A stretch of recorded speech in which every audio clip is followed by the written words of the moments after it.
What if most of what you call thinking isn't really thinking at all? What if it's just reacting, a performance you inherited rather than a truth you ever chose? Nietzsche believed that many people spend their entire lives under the illusion that they are thinking, when in reality they are simply repeating old fears, repeating the voices of their past, repeating beliefs that were never truly their own. And here is the challenge. Once you begin to see this pattern, you cannot unsee it. Your thoughts no longer feel like private reflections. They start to feel like echoes. Echoes of parents, teachers, culture, religion, society. Carl Jung once said, "Until you make the unconscious conscious, it will direct your life and you will call it fate." So much of what you think is simply unconscious repetition, a fate written by someone else. Think about it. You go through your day answering messages, checking boxes, nodding, smiling, saying, "I'm fine." But beneath the surface, your mind is anything but quiet. It loops endlessly, rehashing arguments you never said aloud, overanalyzing looks, silences, pauses.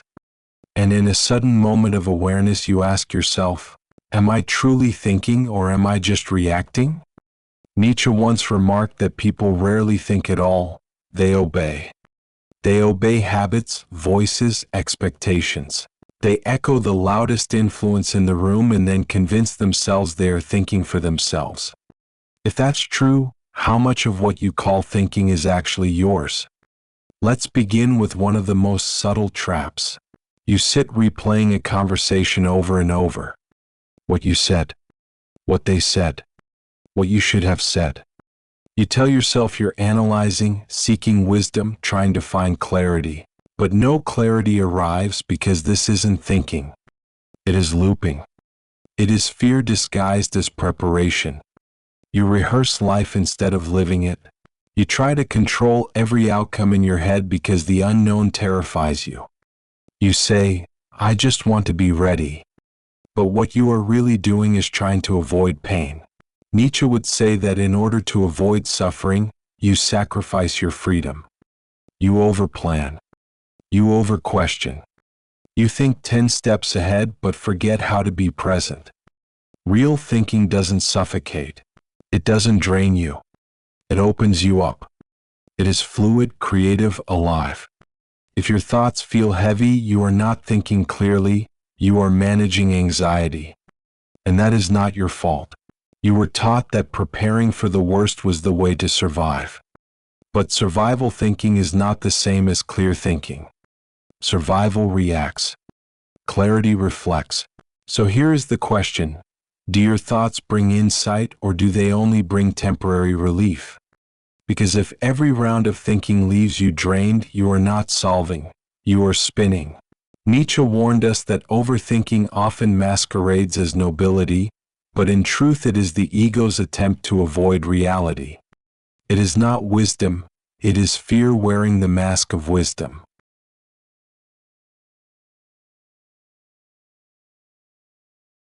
You sit in silence and suddenly a voice rises inside you. It whispers, "You're not enough. You messed up again. You always do this. Why can't you just be better?" It feels like your own voice, but it isn't. It is the echo of someone else's disappointment. A parent, a teacher, a past relationship, even society itself. You absorb their criticism, their expectations, their shame. And now, whenever you try to make a choice, that voice speaks before you do. It questions your joy. It rewrites your desires. It turns every what if into don't you dare. Nietzsche believed we are not born with beliefs. We inherit them. From culture. From religion. From our desperate need to belong. He called this the herd mentality, the way people unconsciously mirror others just to avoid standing out. And the herd's voice is clever. It speaks in your tone. It borrows your memories. It convinces you that it is you, even when it's not. So here's a practice. When a thought comes, pause. Ask yourself, who taught me to think this way? Whose fear am I carrying? Whose shame have I mistaken for my own? You'll be surprised at how many of your thoughts are recycled. Secondhand emotions. Old wounds disguised as logic. Because you cannot think clearly if you are haunted by voices that are not yours. It is like trying to write your own story while someone else still holds the pen. Here's the hardest part. Sometimes those voices kept you alive. The one that said, "Don't speak up." The one that said, "Don't expect too much." The one that said, "Be careful or they'll leave." At the time they were protecting you. But what once saved you is now the very thing keeping you small. Nietzsche would argue, to become yourself, you must first kill the false gods within. The false gods are the voices that told you silence was a virtue and fear was wisdom. You don't need to hate the voice. You just need to recognize it, thank it for its service, and then gently begin to move beyond it. When you do, something subtle shifts. Feels like a fog lifting. Like a weight you didn't even realize you were carrying, suddenly loosening. That is the beginning of clarity. It doesn't arrive with a crash. It isn't loud or dramatic. It is quiet, like the first deep breath after holding it too long. Like the realization, this thought isn't mine. But clarity isn't just about clearing out the old. It is about noticing what replaces it. Because sometimes the mind doesn't free you, it just builds new prisons. False confidence, spiritual superiority, hyperintellectualism. These can all feel like freedom, but they are just another disguise.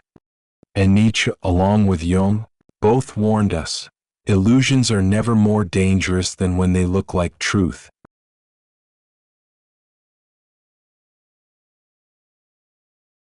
You wake up already tired, and immediately your mind begins its chant.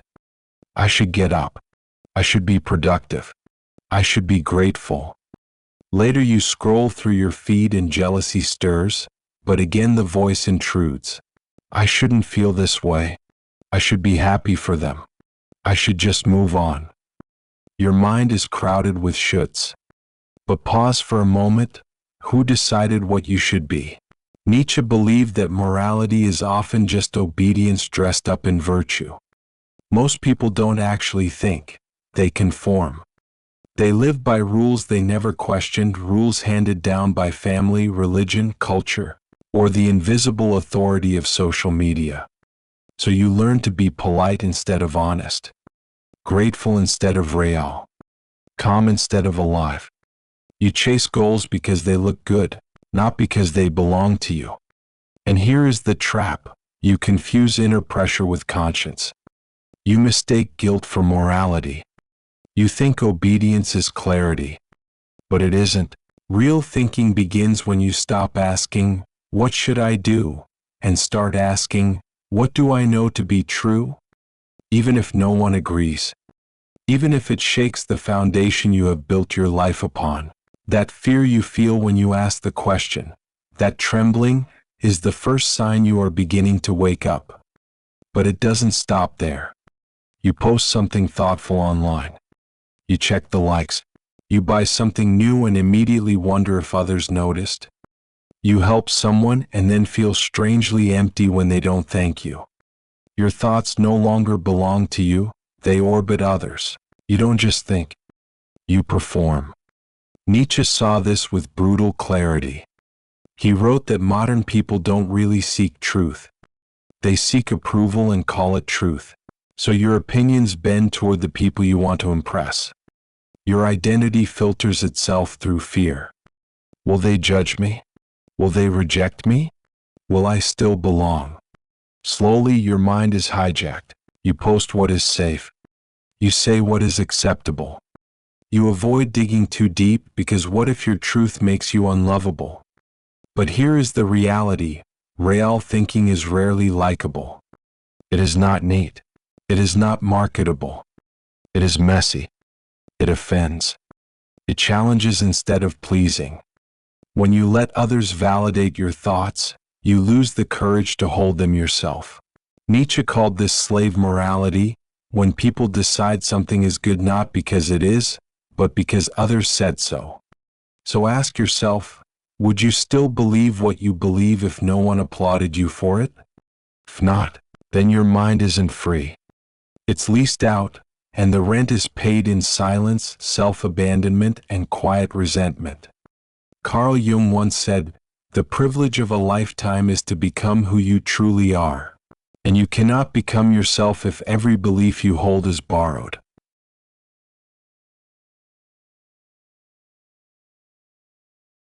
You read books. You listen to podcasts. You collect quotes and ideas. And you can explain them fluently, almost as if wisdom were flowing through you. But then you notice nothing in your life really changes. Why? Because you mistake knowing something for living it. You say, "I know I should set boundaries. I know I deserve better. I know I need to slow down." And yet you don't. Not because you're weak, not because you're lazy, but because knowing is mental while understanding is embodied. Nietzsche once warned that too much reading can actually make us dull, because we collect thoughts like trophies, displaying them without ever wrestling with them until they become truth for us. Real thinking is not about repeating someone else's wisdom. It's about digesting it. It's about sitting with an idea until it disrupts you, until it points to something raw inside, an old wound, a contradiction, a hidden pattern. That is when thought becomes transformation. Not when you can quote it, but when it changes the way you live. Most people never reach that depth. They skim wisdom like headlines. They nod along. They sound insightful. But inside, they remain unchanged. It's not how much you know. It's how deeply you have allowed what you know to move through you. Until you start thinking from within, not just echoing what is popular, your mind isn't awake. It's repeating. Carl Jung once said, "Knowledge rests not upon truth alone, but upon error also." True wisdom doesn't come from parroting what is correct. It comes from engaging with the mess of your own contradictions, testing what feels real, rejecting what does not, and allowing what matters to shape your choices. So the real question is this: when you encounter an idea that stirs you, do you just admire it? Or do you let it interrogate you? Because real clarity isn't passive. It doesn't leave you unchanged. It unsettles you. It forces you to ask why you are still carrying roles, beliefs, and habits that don't fit who you want to become. Until you allow ideas to transform you, you aren't truly thinking, you're just echoing.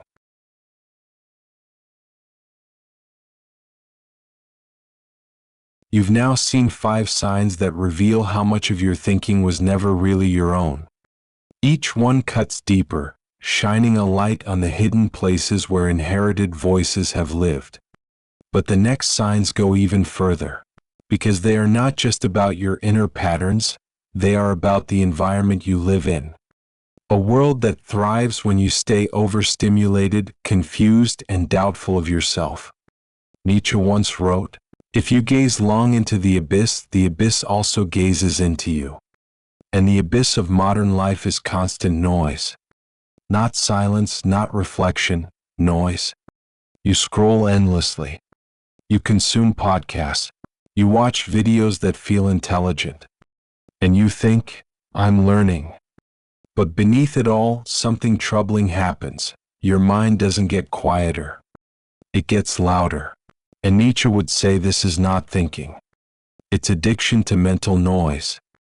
We live in a culture designed to trick you into believing you're growing, while ensuring you never stop consuming. Stimulation disguises itself as progress. But stimulation is a thief. It robs you of reflection. It feeds you information without ever giving you time to turn it into insight. Nietzsche also said, "The greatest events, they are not our loudest but our stillest hours." But silence today is rare, not because it doesn't exist, but because we've forgotten how to listen for it. You confuse mental activity with clarity, but a mind that is always chewing never digests. True thought requires pause. It requires boredom. It requires sitting with an idea long enough for it to either break you open or break apart. But in a distracted world, silence is dangerous. Because when the noise stops, the truth surfaces. Your unmet needs, your false roles, your quiet self-abandonment. So instead of silence, the world hands you more stimulation. Because stimulation never asks you to change. It keeps you busy, scrolling past your healing, swiping past your awakening, running past your own voice. Clear thinking doesn't come when your screen loads faster. It comes when your soul speaks slower. Carl Jung once said, "Who looks outside dreams, who looks inside awakes." And the world wants you to keep dreaming outside, lost in noise, lost in comparison, lost in endless consumption. But awakening begins the moment you dare to look within. And here's the deeper wound. Most of us never learn to think for clarity. We learn to think for safety. As children, we sensed tension in the room. We adjusted ourselves. We became polite, invisible, helpful, agreeable, whatever it took to avoid conflict, to keep the peace, to hold on to love. So our thoughts became armor. Not truth, just protection. Nietzsche once said, "He who has a why to live can bear almost any how. But if your why is only survival, then every thought you have is rooted in fear." You don't dream, you manage. You don't choose, you calculate. You don't reflect, you scan for danger. And here's the trap. Society rewards this survival mode. It tells you, be efficient. Stay productive. Don't question too much. Just keep moving. When you think only to survive, you are easier to control.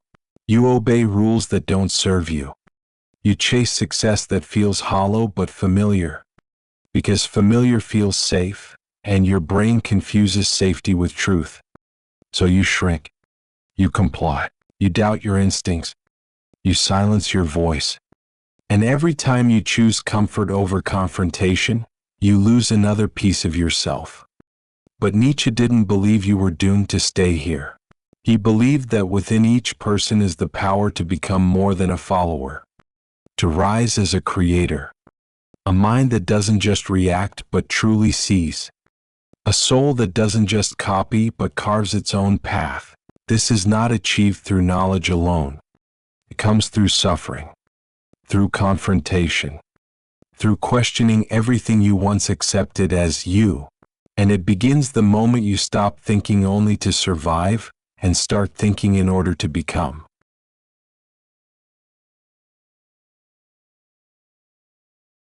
So here you are. You've seen the signs. You've recognized the looping, the borrowed voices, the tyranny of should, the hunger for approval, the trap of knowledge without change, and the noise of the world. Each one has revealed that much of your so-called thinking was never fully yours.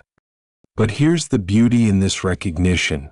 If your thoughts were never truly your own, then you are free to decide what they will become now. You are not stuck. You are waking up. Nietzsche never offered comfort. He offered confrontation. Because only by confronting the inherited mind can you begin building an authentic one. And Jung would add, the privilege of a lifetime is to become who you truly are. The moment you start asking, is this thought really mine or was it given to me? That is the moment clarity begins. Clear thinking doesn't always feel safe. It shakes the foundations you've built.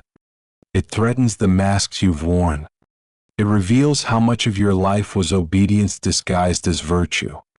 But in that trembling, in that uncertainty lies freedom. Nietzsche once wrote, "Become who you are." It sounds simple, but it is the most radical work you will ever do. Because it means tearing away illusions layer by layer. It means letting go of the applause of the herd. It means carrying ideas not because they are popular, but because they are true for you. Awakening doesn't begin when the world finally understands you. It begins when you finally stop betraying yourself. So here is your reflection. Are you really thinking, or just repeating what someone once told you was safe? Would you still believe what you believe if no one ever applauded? Carl Jung reminded us, your vision will become clear only when you can look into your own heart.